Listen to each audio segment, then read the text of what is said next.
Jackie! He's back, he's back, he's back. Yes. Oh, hey, mate. Good. Oh, yeah, good.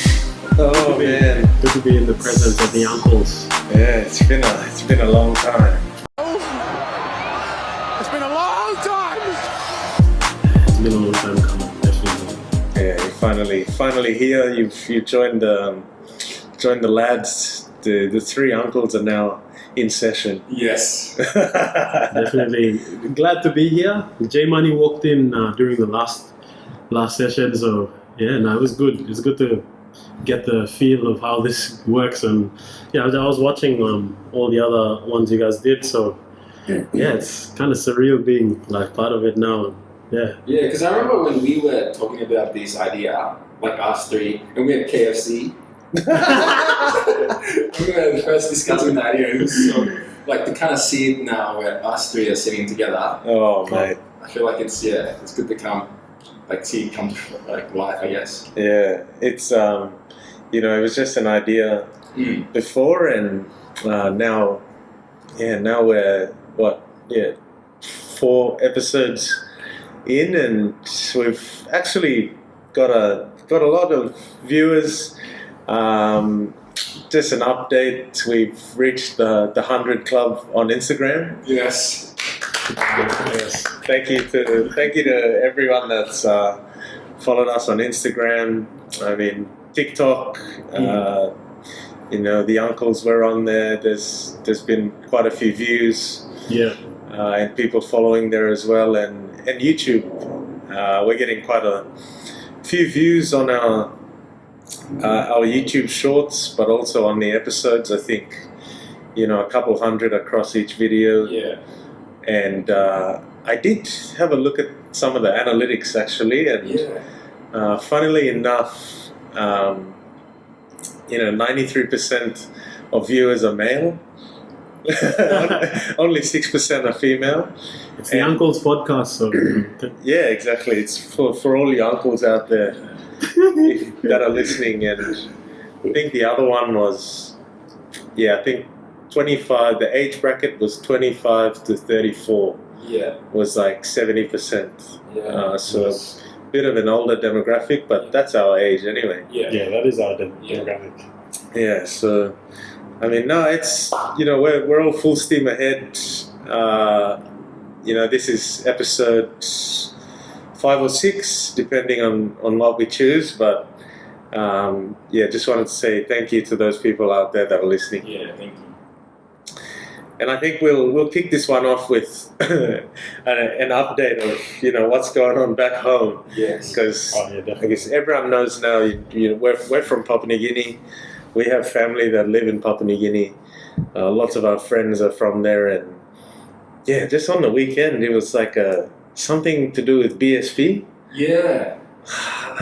Not too sure, but there was an outage or something. Like, you guys know? I think when I was looking at some of the Facebook posts, they were saying it was a technical glitch or an update to their system, and then what it done was like accidentally deposited money into people's bank account that they didn't actually have the money in there. Excellent. That's a pretty good mistake for anyone that did receive the money. If you did, comment below. Yes. We want to know, Let us know, and we'll send you our bank details. You can transfer us some. Yeah, but I think imagine if that kind of happened here in Brisbane, like a Commonwealth Bank. Oh man, it would be over for that bank. Like they'd have to pay millions of dollars worth of fines, because that's also like a privacy issue. Yes, I think that's what I think they were saying. People are gonna sue the bank. Oh yeah, or something like that. Like there's a legal. I'm not sure if it's gonna be. Yeah, I mean you're right. Yeah, that's a big privacy issue, because I think one of my mates, shout out to Palsy, he commented and he was like, hey, $1 plus money. He just went to the ATM and he got 32,000 kina. Wow. He withdrew 32,000 kina.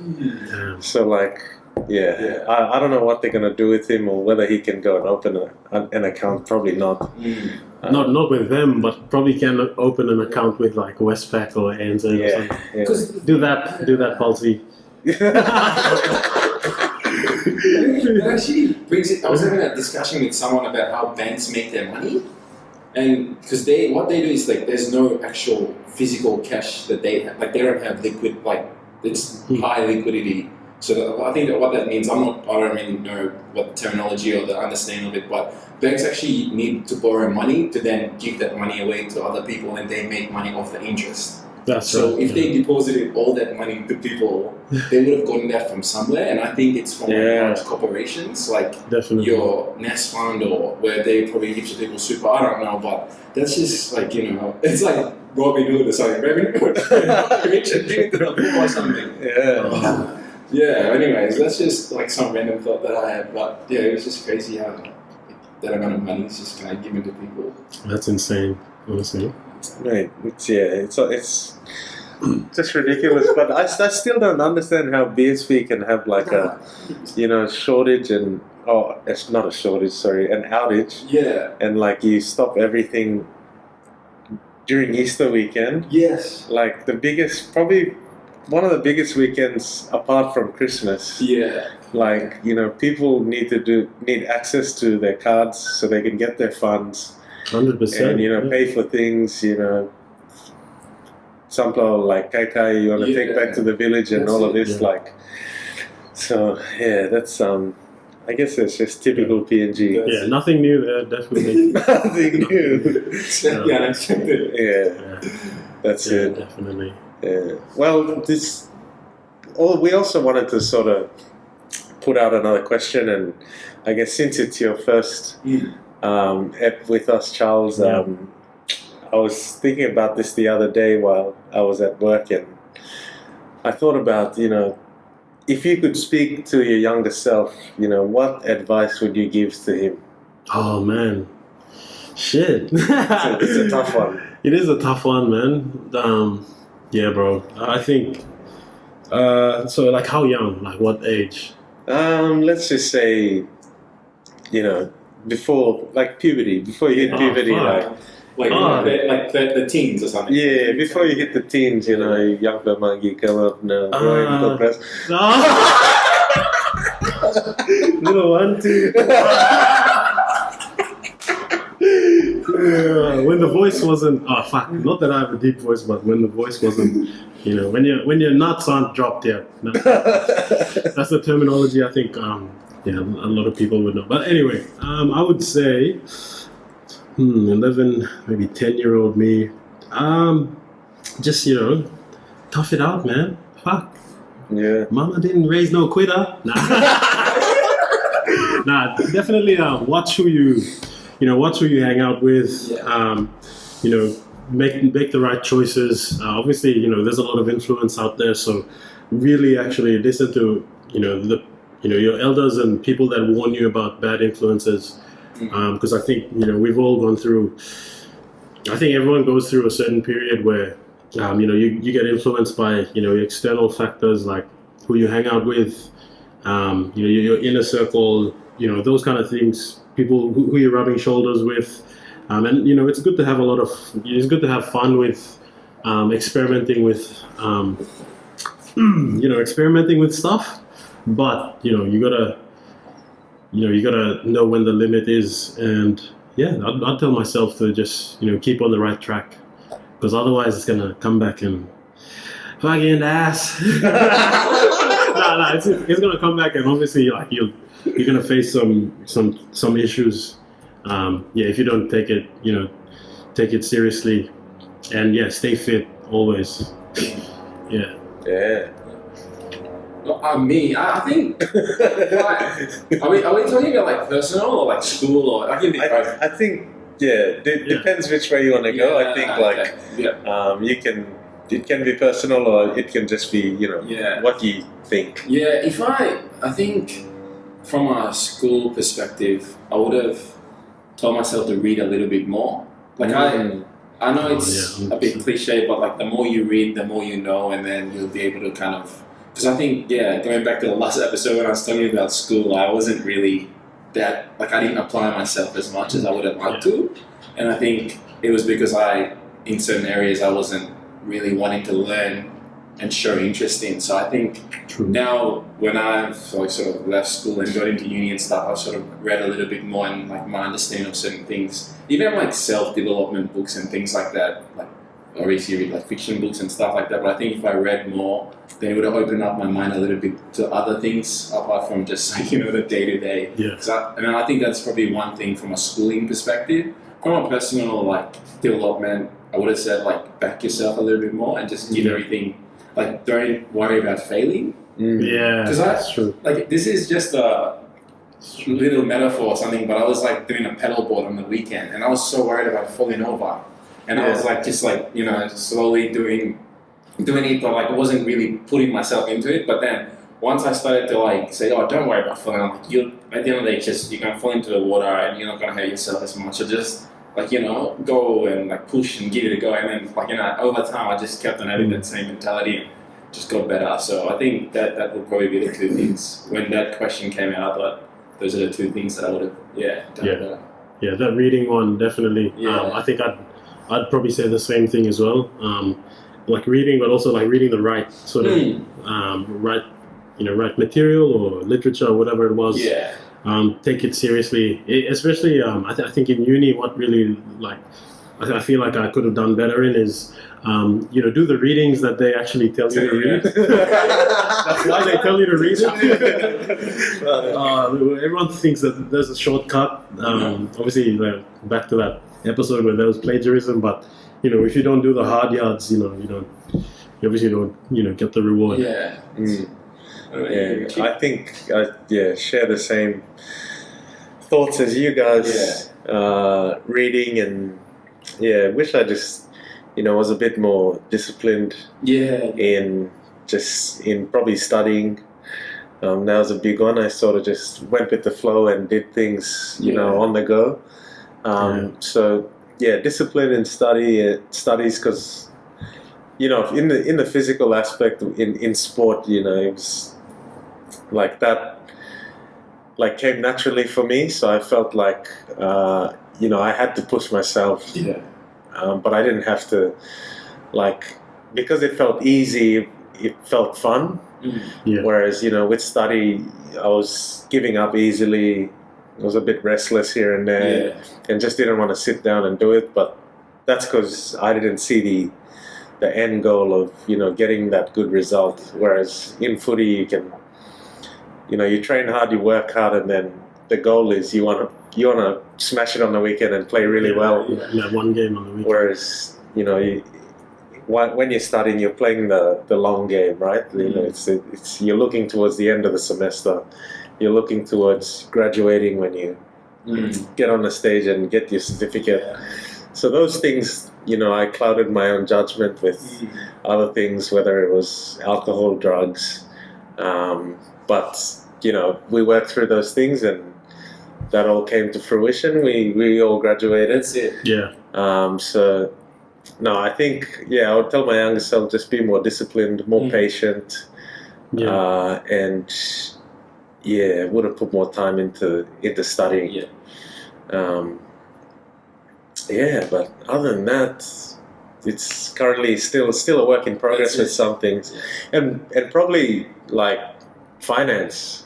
That's financial probably literacy. That's probably the biggest thing. Looking back at it now, because to be honest, Dad always said he's not a really good saver because his parents weren't good at saving, and they never taught him to save. So he's been figuring that out his whole life, and I think that's sort of where I'm at now. And it's one of those big things. Some of my other mates who I speak to now, they've saved so much since they were 16 and 100%. 15. Whereas at that time, I had no idea. 100%. That's so true. It was the last thing on my mind. So I think, financial stability and knowing how to save and just knowing the little things about, whether it's your car loan or your home loan or interest, how interest works. Finding out those little things where you could save $5, $10 because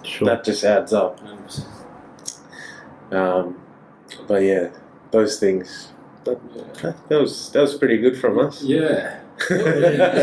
So when you're speaking about like you telling your younger self, then I guess like the next thing from that would have been like when we're coming to school and stuff like that. What was one subject that you would have liked to have learned that would have helped in terms of getting, like, helping the younger self now reflecting on it, that you would have wished that they could have taught at Naji or when you guys are coming to school? Definitely, financial. Yeah. There should be a class on just finance, like teaching you, what bank accounts can you open, like how do you set them up. But making it simple, you reckon, like making it simple so it's in like simple terms. Nothing too really simple, so you can just go like, if you open this account and you put this much away every month, like it's by the end of the year you're gonna have this much. So just little things like that. If they taught that in school, it'd be amazing. Budgeting and stuff. Budgeting. Like even just a spreadsheet, just to go through. What are you paying for during the month? Your expenses, your income. So that'll be mine. Charles, you what? This is definitely some of that as well. I think you speak for like us, all of us, as we, when you said that. But also, I think now, like, I think just probably I feel like sometimes I just look at some of the, finances and. Sorry, not finances, just like the sciences, sorry. I feel like, engineering and chemistry would have been like a really nice, interesting avenue. Just because I know, like now, like in my line of work, like it's not, I don't do engineering or chemistry, but, I talk to a lot of people that are doing engineering, people that build like massive structures, and there's so much that goes into construction and obviously there's, money is a lot to do with that, but I find that like something really interesting, and I wish I paid attention more in that physics class. Trying to get myself into physics was fucking hard. Major jump like grade 10 and then grade 11, man, that was such a huge, holy shit, that was such a fucking big jump, man. I thought, and I feel like I didn't challenge myself when like study. I think around then, like sport became a really big important thing. And then the balance, just finding that balance again. I think that's what I should have done and applied myself more in the hours when no one's watching you. I think for me, like if there was one subject that I wish they would have thought was like how to sex ed.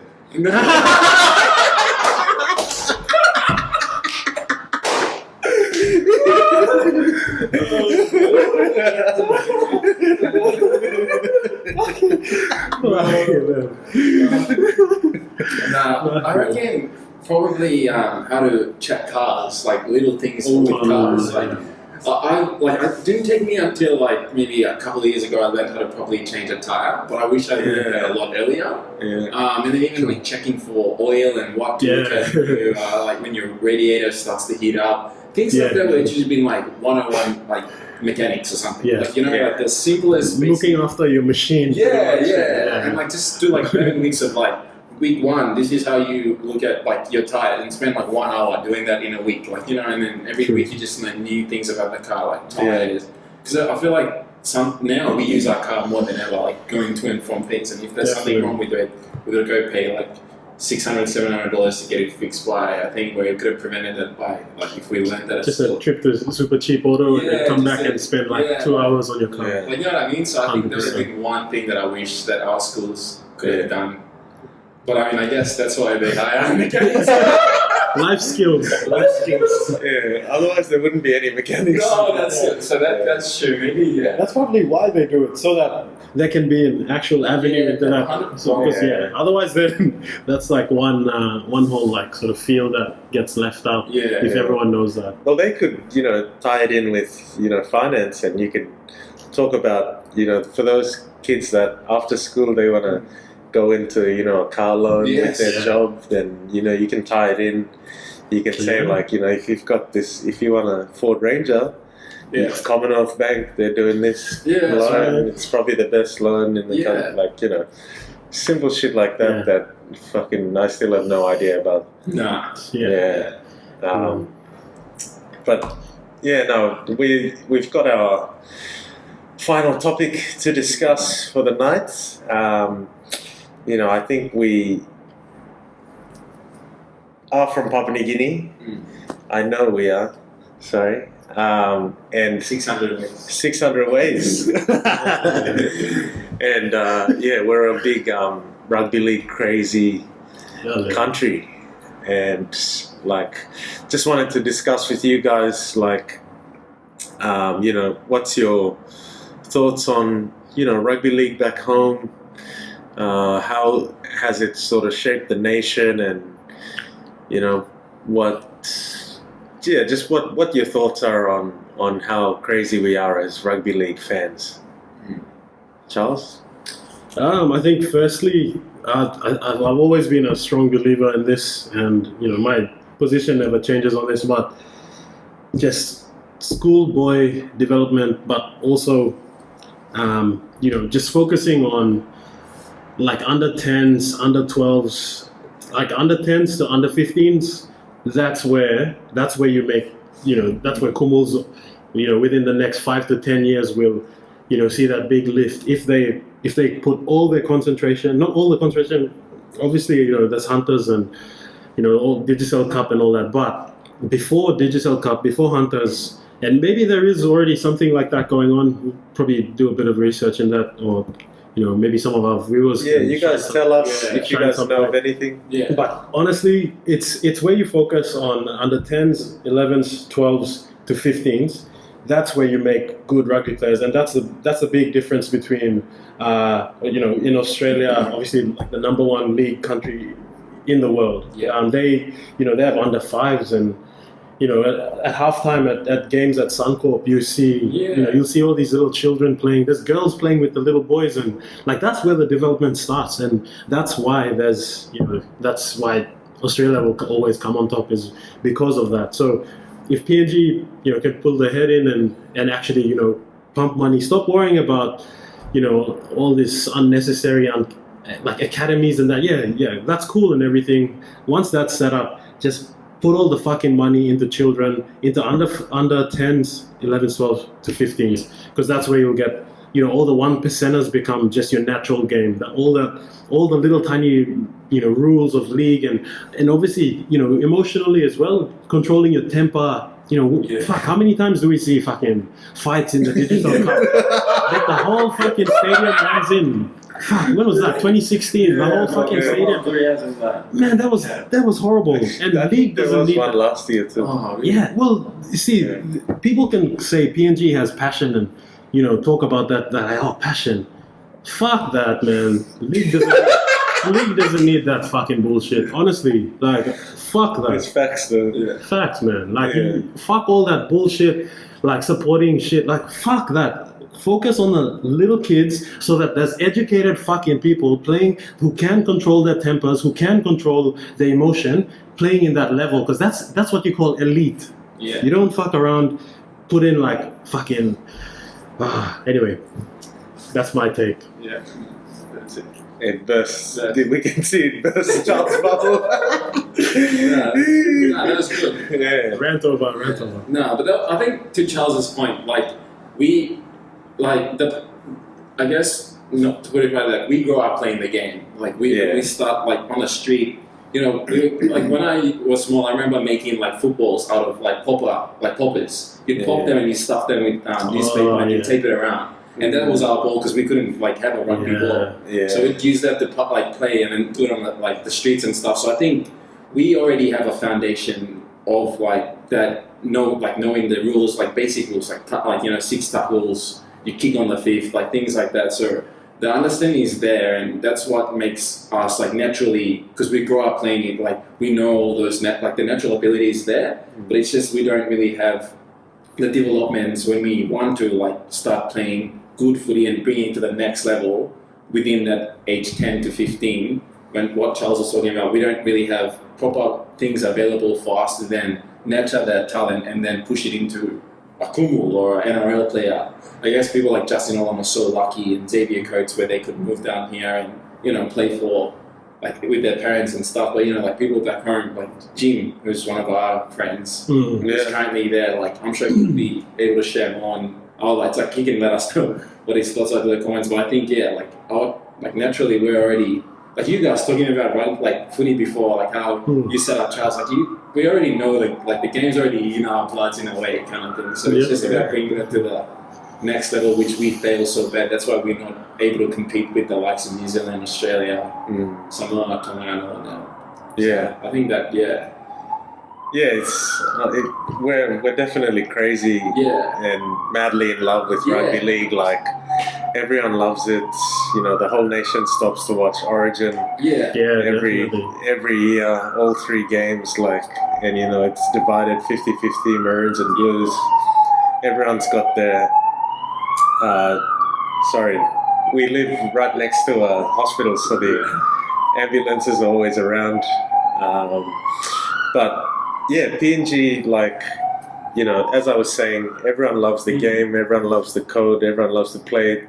And, you know, there are some people who just look like rugby league players, and I think Papua New Guinea people especially just have, like, a rugby league built. Like, Bradley Simon, who's currently, like, the chairman for Sepik Pride. Yeah, Sepik Pride. Shout out to Bradley Simon.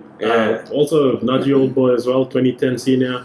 Yeah. But yeah. Is he back home or? He's back home. He's done, like, really great things for the game up there, especially in the province of Sepik.